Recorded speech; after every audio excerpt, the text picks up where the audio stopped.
mauvais coco, il n'a la coa, ta mauvais maman. Et qui vous paye, il faut dire, ma gueule n'a pas, y'a pas qu'à, voilà qu'il a pour la haie.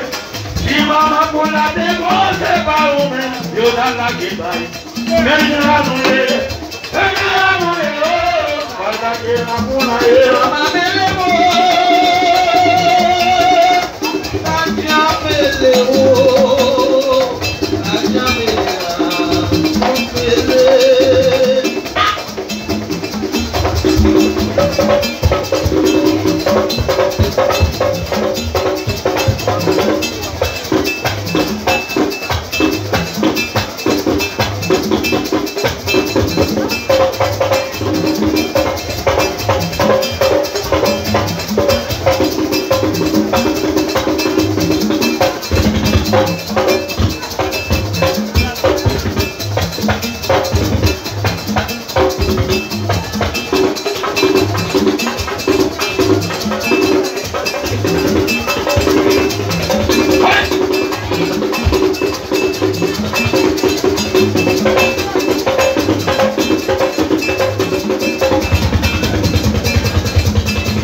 Messi la Mopari. La Mopari, la Mopari. La Mopari. La Mopari, la Mopari. Si vous je dis la Mopari. Si vous la Mopari, la Mopari.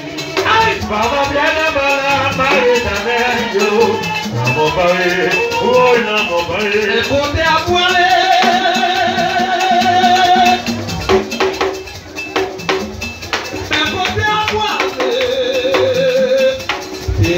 Belle machine, c'est comme belle auto, côté à nous aller, chanter Jalio, mais côté à moi aller,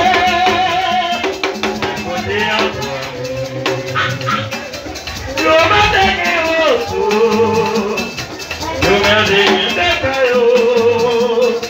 côté à moi aller, maman mettez-le à parler.